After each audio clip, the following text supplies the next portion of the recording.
C'est le dossier de cette édition, le retour de la chasse aux femmes vivant seules à Hassi Messaoud dans le grand sud algérien. Cette ville pétrolière est le théâtre depuis 2 semaines d'expéditions punitives contre des Algériennes. Elles sont attaquées, battues, souvent violées, systématiquement dépouillées de leurs biens. Bonsoir Salima Tlemlassi, avec nous depuis Alger. Bonsoir. Vous êtes journaliste, Salima, c'est vous qui venez de sortir cette enquête dans le quotidien El Watan. Une histoire qui se répète donc, puisqu'en 2001 déjà une cinquantaine d'Algériennes ont été victimes de ces bandes organisées. On va en parler dans un instant, Salima, mais d'abord place au témoignage. 2 rescapés de 2001 étaient de passage à Paris récemment. Ilham Taoufiki les a rencontrés. 2 longues heures d'interview. Las, mine défaite, mais pas le temps de se poser. L'association des femmes de la Courneuve les attend. Fatiha et Ramouna vont répéter leur histoire, encore une fois. Voilà, donc c'était pour accueillir donc Fatiha, Ramouna et Nadia qui est leur co-auteur. Je voulais avant tout leur souhaiter la bienvenue ici à la Courneuve. Leur calvaire, elles l'ont raconté dans ce livre laissé pour morte. Mais tout d'abord, il faut poser le décor. Hassi Messaoud, ville du Sahara algérien. 60 degrés en été, l'enfer. Il n'y avait pas de climatisation. J'ai passé ma vie sous le robinet. Dès que je m'en éloignais, j'avais l'impression que j'allais mourir. Mais il y a de l'argent à faire. La ville pétrolière et ses multinationales attirent les plus démunis d'Algérie. Des femmes seules, surtout, répudiées ou divorcées. Ici, pour elles, il y a du travail, ménage ou cuisine. C'est ce que fait Fatiha jusqu'au 13 juillet 2001. Cette nuit-là, tout bascule. Je regardais la télévision et j'ai entendu crier Allah Akbar, guerre sainte au nom de Dieu. Ce sont les cris de l'armée levés par l'imam du coin. 300 hommes du voisinage, déchaînés, leur cible, les femmes d'Hassi Messaoud. Indépendantes financièrement, pas d'hommes à leur côté, donc considérées comme des prostituées. Ils ont déchiré mes vêtements. J'étais nue. Imagine qu'ils ont fait fondre une bouteille d'eau minérale sur mon dos. Jure-les, personne ne m'aidait. Il y en a un qui te gifle, l'autre qui te mord, l'autre encore qui veut t'arracher le sein. Tous voulaient participer. Et toutes ces mains qui entrent dans ton corps. Et le sang qui coule de partout, du nez, des oreilles, de la bouche, d'en bas. Tout mon corps en sang. Violée, puis enterrée vivante, et enfin libérée par des policiers de passage. Ramouna ne racontera pas son calvaire, pas aujourd'hui. On a affronté la mort. On l'a laissée derrière nous. Maintenant, si on l'affronte une deuxième fois, ça ne nous fera plus peur.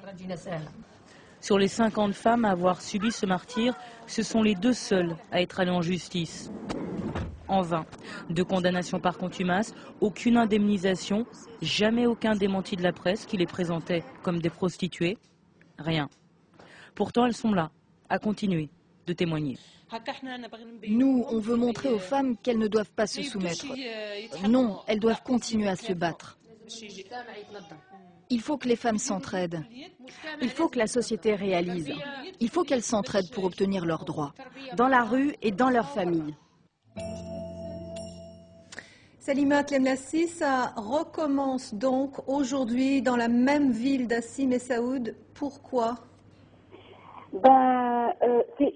D'abord, il faudra préciser que c'est vrai que 9 ans après le drame de l'Aïcha, toujours à Hassi Messaoud, justice n'a pas été rendue à ces victimes. Il y a eu des condamnations par contumace, effectivement, mais la rumeur dit que les auteurs qui ont été condamnés par défaut sont toujours en liberté, ils rentrent chez eux parfois et sont encore dans la ville. Cela étant, l'attaque récente contre 2 autres quartiers, un peu plus loin que l'Aïcha, mais toujours dans la périphérie de Hassi Messaoud, c'est une attaque qui diffère quelque peu de celle de 2001. Tout simplement parce que celle de 2001 a été organisée à la suite d'un prêche religieux et c'était pour, entre guillemets, nettoyer, soi-disant, le quartier de la ville de celles qu'ils considèrent comme étant des prostituées. Mais la dernière, c'est beaucoup plus des jeunes délinquants qui agissent en bande organisée, qui viennent le soir. C'est des chômeurs pour la majorité et qui attaquent les maisons où il y a des femmes seules, tout simplement parce que les autres maisons, ils ne peuvent pas les attaquer. Il y a des hommes et ils risquent d'être arrêtés et attrapés. Alors Salima, vous vous êtes rendu sur place, Salima, ces derniers jours. Comment expliquez-vous l'inertie des forces de police face à cette situation, face à ces exactions? Le facteur commun qu'il y a entre les deux, entre celle de l'attaque d'Al Haïcha et l'attaque de 2010. En fait, dans les deux attaques, on a remarqué l'inertie des services de police. La première fois, ils ont laissé agir, ils ont laissé faire. Et cette fois-ci, par leur laxisme, par leur absence sur le terrain, par l'absence d'enquête à propos des premières attaques qu'il y a eu durant les deux dernières semaines du mois de mars, c'est tout ça qui a fait que il y a une espèce d'impunité dont jouissent ces délinquants et ils se sentent très à l'aise dans ce qu'ils font, tout simplement parce qu'ils sentent qu'il n'y a pas de service de police ni d'enquête. Et ça, c'est vrai, c'est ça ce qui est choquant dans cette affaire-là, c'est de découvrir que les services de police, à partir de 8 heures du soir, ils ferment leurs portes et que toutes les plaintes qui ont été déposées n'ont pas connu de suite.